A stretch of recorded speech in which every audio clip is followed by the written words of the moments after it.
वंदनात्म दोस्तों, वाक्षी के समृद्धवाद विजन के अंतर्गत मैं वरुण कुमार आपका हार्दिक अभिनंदन करता हूं।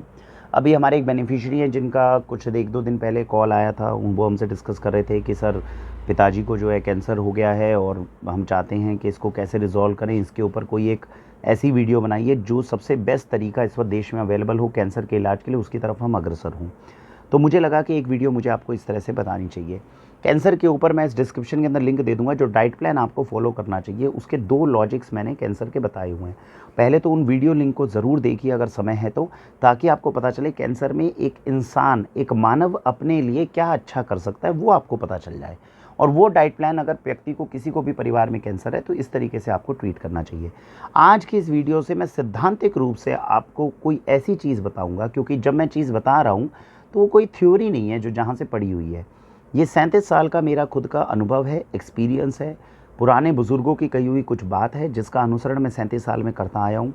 विश्वास कीजिए 37 साल के अंदर मुझे कभी किसी भी परेशानी सुख दुख तो जीवन का हिस्सा होते हैं, लेकिन कहते हैं कि दुख आपको दुखी तब कर देता है जब आप सच में मान लें कि ये सच में दुख है और मेरे से ये जीवन जो है जिया नहीं जा रहा।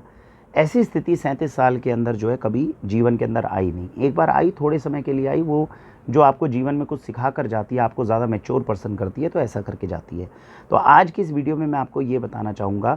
डिस्क्रिप्शन में मैं अटैच लिंक्स जो है ज़रूर और दूसरी भी वीडियोज़ के दूंगा जिनको आपको मुझे लगता है देखना चाहिए। इससे पॉइंट ऑफ व्यू थोड़ा सा एक्सपैंड होगा और थोड़ा सा हमें तर्क का पता चलेगा कि किस तर्क के आधार के ऊपर ऐसे निर्णय लिए जाते हैं। तो मैंने एक वीडियो लिंक जो अभी आपको शेयर करूंगा उसके अंदर है कि कैंसर का क्या डाइट प्लान रहना चाहिए, कैंसर के अंदर जो है क्या थ्योरी क्या है, क्यों ये डाइट प्लान आपको रेकमेंड किया गया, रैशनल क्या है उसके पीछे। तीसरा, जीवन में किसी भी प्रकार का जब दुख आए तो सोच क्या होनी चाहिए, किस तरह से उसको टैकल करना चाहिए, ये आपको ज़रूर आना चाहिए। तो वो एक वीडियो है, वो लंबी वीडियो है, वो आपको पता होनी चाहिए।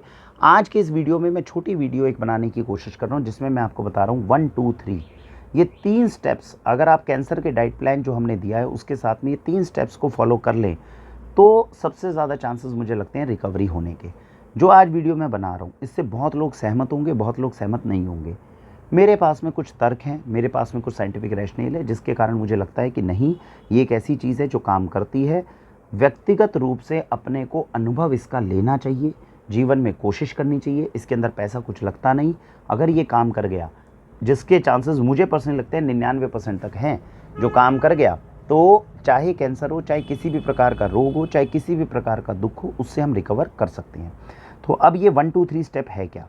ये 1 2 3 स्टेप है गुरु नानक जी की कही हुई 3 बातें। क्या?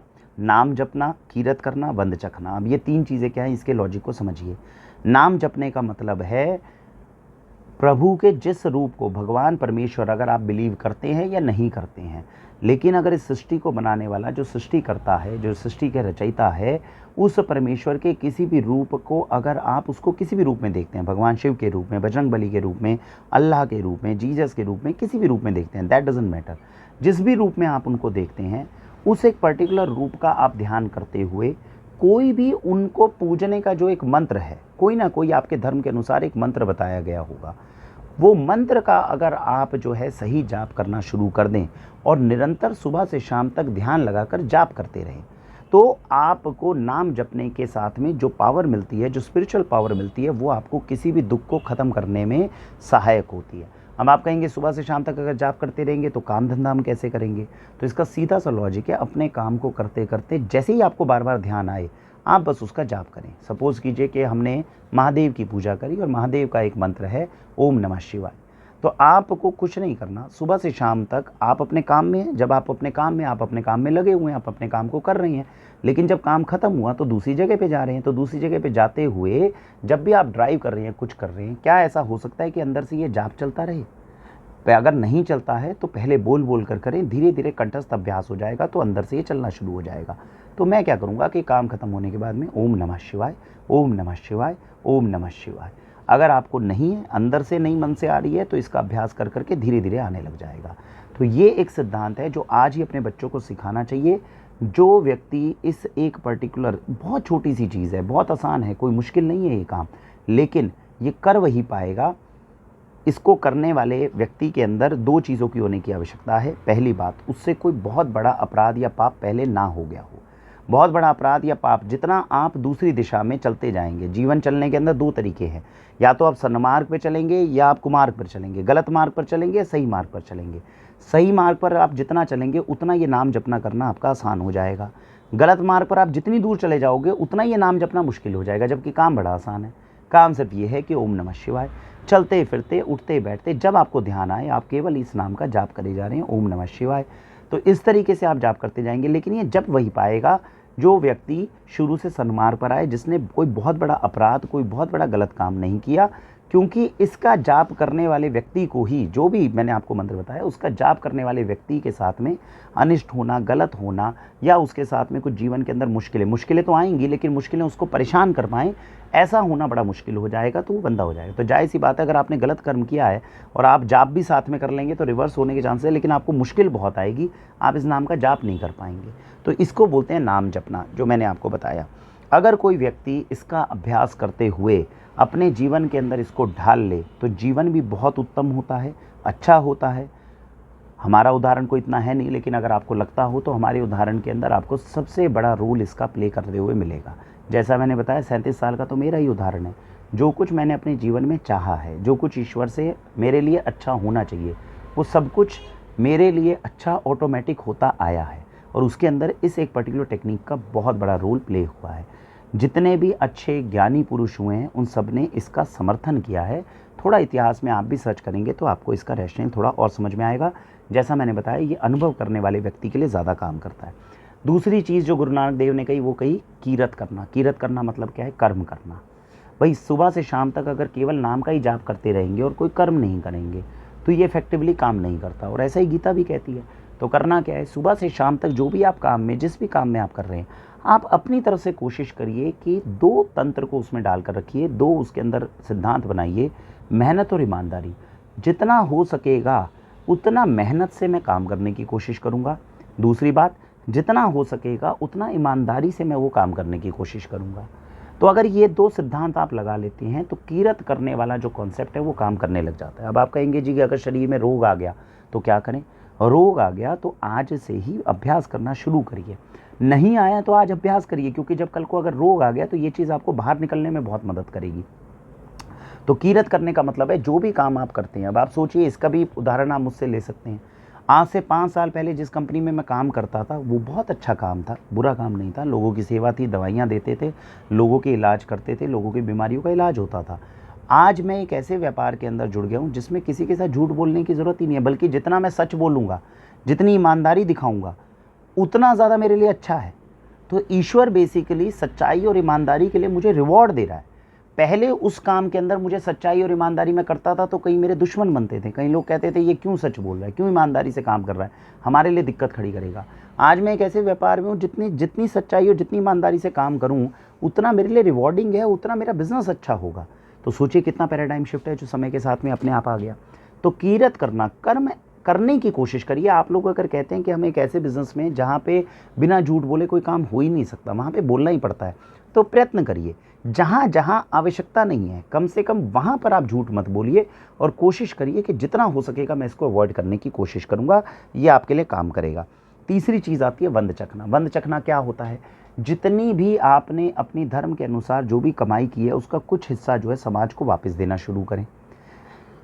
समाज को वापस देना। अब आप कहेंगे जी मेरी कमाई ही 15,000 रुपये है, मेरा घर का खर्चा ही नहीं चल पाता, तो मैं दूँ कैसे? अब मैं आपको एक अंदाज़ा देता हूँ। आपके घर के अंदर अनाज कितना लगता है? 15 किलो लगता है। उस 15 किलो अनाज के अंदर से क्या आप 500 ग्राम अनाज अलग कर सकते हैं? तो हो सकता है कि आप कर दें। ये आपके घर में आटा कितना लगता है? 15 किलो आटा लगता है। इस 15 किलो आटे में से क्या आप आधा किलो आटा अलग निकाल सकते हैं? कहते जी निकाल सकते हैं। आधा किलो अगर आटा निकाल सकते हैं तो आपको कुछ नहीं करना, हर रोज़ सुबह इसमें से थोड़ा सा आटा लेना है और अपने घर के बाद जहाँ पर भी चींटियाँ हैं उन चींटियों को आपने ये आटा डाल दिया। बात ये नहीं कि आपने अपनी यहाँ से दान कितना किया, बात ये है जितनी प्रोपोर्शन है उसका कितना परसेंटेज दान किया। अगर आपकी तनख्वाह 15,000 भी है और उसके अंदर से भी अगर आपने 400-500 रुपये किसी नित्य कर्म के लिए, किसी अच्छे कर्म के लिए, परसेंटेज को आज डिसाइड करिए ईश्वर के साथ में कि मैं जितना भी कमाऊंगा उसका 2%, 3%, 4% जो भी है वो मैं वापस समाज के काम में लगाऊंगा। ये आज ईश्वर से आप अच्छे से अपनी बातचीत कर लीजिए, आप करना शुरू करिए, आपको पता चलेगा जीवन में ये कितना लाभदायक है। प्रत्यक्ष रूप से पता नहीं चलेगा। सिद्धांत को ध्यान रखना है, ऐसा नहीं है कि आप टारगेट लेके चल रहे हैं, भैया 1 महीने करोगे ये मुझे मिलेगा तो ठीक है, नहीं तो मैं इसको छोड़ दूंगा। ऐसा नहीं, 6 महीने का टाइम लेकर चलें। ऊपर वाले से केवल ये कहें कि मुझे शक्ति दे, मैं ये तीनों काम कर पाऊँ, और उसके साथ में बढ़ते हुए इन 3 कामों को अगर करना आप शुरू कर दें। क्या मैंने बताई? नाम जपना, कीरत करना, वन चखना। वन चखना के अंदर कौन से ऐसे काम हैं जो गरीब से गरीब इंसान कर सकता है? 4 ऑप्शन दे रहा हूँ, इन 4 में से कोई भी एक चुन सकते हो, चारों चुन लो तो बहुत अच्छा। घर से बाहर निकलते हुए चींटियों को थोड़ा थोड़ा आटा डाल दो। कोई महंगा नहीं है, कुछ बहुत ज़्यादा पैसा नहीं लगता, हर व्यक्ति कर सकता है, कर देना चाहिए। पक्षियों के लिए दाना हर रोज़ डालना शुरू कर दो। अपने घर की छत है, कहीं पर है, उनको आप दाना डालने लग जाओ। बाहर अगर कुत्ते हैं, उनके लिए रोटी या दूध ये आप डाल दो ताकि वो कुत्ते उसे खाने लग जाएं। या गाय को रोटी, तो गाय के लिए जो अपने घर की पहली रोटी बने वो गौ माता को खिलानी शुरू कर दो। मैं इसके अंदर गौ माता में ज़्यादा बिलीव करता हूँ, तो मेरे को लगता है कि वो अकेला ही मेरे लिए काम कर जाएगा, बाकी 3 चीज़ों के ऊपर मैं फोकस नहीं करता। लेकिन अगर आपको अभ्यास नहीं है और आपको लगता है कि जीवन के अंदर मेरे परेशानियाँ बहुत हैं, संकट बहुत हैं, आप इनको ट्राई करिए। अब मुझे बताइए, नाम जपना, कीरत करना और वन चखना का जो मैंने आपको कॉन्सेप्ट बताया, इसमें पैसा कुछ लग नहीं रहा, काम करना बहुत ज़्यादा मुश्किल है नहीं, बहुत छोटी चीज़ मैंने आपसे मांगी, मैं अपने ऊपर कर रहा हूँ। ओम नमः शिवाय अगर मुझे ही करना हो तो कल से मुझे क्या करना होगा? ओम नमः शिवाय का जाप उठते बैठते सुबह शाम जितना मेरे को बल बने उतना मैं इसका जाप करता रहूँ, शिवलिंग का ध्यान करता रहूँ और अपने काम को नॉर्मल तरीके से करता रहूँ। जब मैं काम कर रहा हूँ तो मैं अपने काम के अंदर जो भी काम कर रहा हूँ उसमें मेरे को कोशिश करनी है जितनी मेहनत से कर सकूँ उतनी मेहनत से, और जितनी ईमानदारी से कर सकूँ उतनी ईमानदारी से। ये दूसरा सिद्धांत। तीसरा सिद्धांत है, घर से निकलते वक्त 1 रोटी मैं ज़रूर लेके जाऊँ। गौ माता में कोई भी गौ माता है उनको आप 3 दिन देना शुरू करेंगे, चौथे दिन से वो बेचारी वहीं मिलेगी आपको, क्योंकि उसको पता है कोई मेरे लिए रोटी लेके आने वाला है, तो वो रोटी देनी शुरू हो जाएगी। केवल इतना मात्र कर लेने से जो व्यक्ति करता हो उसके जीवन में दुख और संकट आएंगे नहीं। अगर आएंगे तो उसको परेशान नहीं करेंगे। किसी भी प्रकार का रोग या किसी भी प्रकार की मुश्किल है उससे आप बाहर बड़े आसानी से निकल सकते हैं। समस्या ये है कि कलयुग के अंदर 99% लोगों ने ये बेसिक कर्म करने बंद कर दिए हैं। आज से 60 साल पहले चलते फिरते लोग ये करते रहते थे, इसीलिए जो घर के अंदर संसाधन थे खुशियों के वो बहुत कम थे, लेकिन वो खुश हमसे ज़्यादा थे। आज हमारे पास संसाधन बहुत हैं खुशियों के, लेकिन हम खुश नहीं हैं। मुझे ये जानकर बहुत अचंभा होता है, जितने मैं अपने बेनिफिशियरी से बात करता हूँ सब कहते हैं sir stress is a part of life. मैं तो परेशान हूँ, मेरे को बहुत दुख है, मैं बड़ी परेशानी में हूँ। मुझे ये अचंभा होता है कि पिछले 5 साल में तो प्रत्यक्ष मैं बैठा हूँ, एक स्टार्टअप क्रिएट किया, कितना मुश्किल काम था कि जिन चीज़ों को शुरू किया सब मुश्किल रही, मेहनत रही, मतलब आप समझिए कंसंट्रेशन लगानी पड़ी, बहुत भागा दौड़ी करनी पड़ी, परेशानी नहीं हुई, अंदर संतुष्टि थी, सेटिस्फेक्शन थी। तो ये चीज़ जो है, ये संतुष्टि, सेटिस्फेक्शन, हैप्पीनेस, ये इतनी मुश्किल क्यों है? ये चीज़ आज से अगर करेंगे तो आसान हो जाएगी।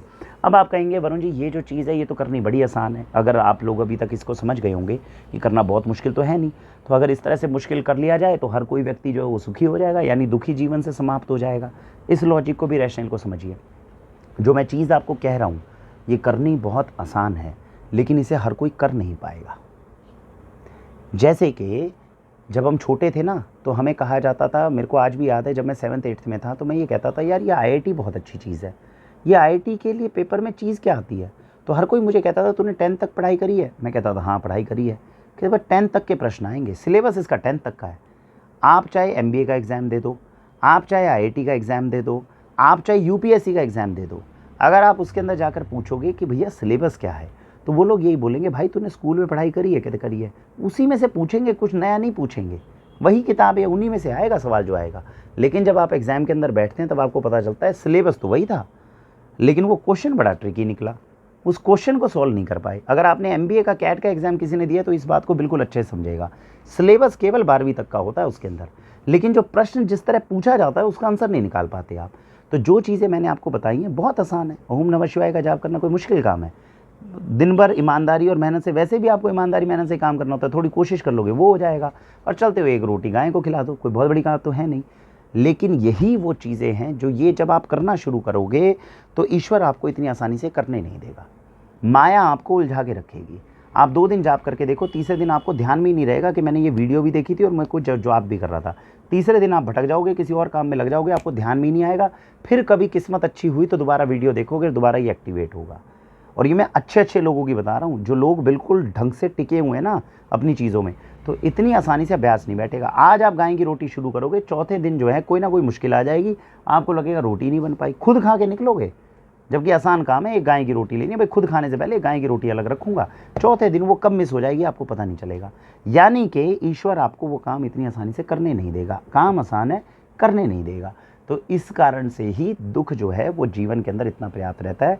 अगर कोई व्यक्ति, मैं आपको विश्वसनीयता से बता रहा हूँ, अगर लगातार 3 महीने भी अगर इस क्रम को अपना ले तो 3 महीने बाद वो आज लिख ले मेरे जीवन में ये मुश्किल है जिसका मुझे निवारण नहीं मिल रहा, और 3 महीने बाद वो देखे अगर वो 3 महीने करने में कामयाब हुआ है तो उसकी मुश्किल का निवारण भी ज़रूर होगा। तो मेरा आप सबसे ये विनती है, कलयुग के अंदर धर्म का हनन बहुत ज़्यादा हो चुका है। कब तक ये पिछले 50 साल की बताई हुई पाश्चात्य संस्कृति की कहानी हम एक लेके घूमते रहेंगे? कैंसर हो गया है जी, शरीर कटवा लो, एलोपैथी से इलाज करा लो, कुछ करा लो, नहीं होता। प्रामाणिकता यही है। इस वक्त देश के अंदर एलोपैथिक ट्रीटमेंट जो कर रहे हैं, अगर डॉक्टर्स को आप सामने बिठा लेंगे, देखिए पढ़ाई हमने भी करी है, साइंटिफिक रैशनल हमारे पास भी है। मेरे परिवार के कल किसी सदस्य को अगर कैंसर हुआ, मैं केवल और केवल इमरजेंसी सर्विसेज के लिए डॉक्टर्स की मदद ज़रूर लूँगा।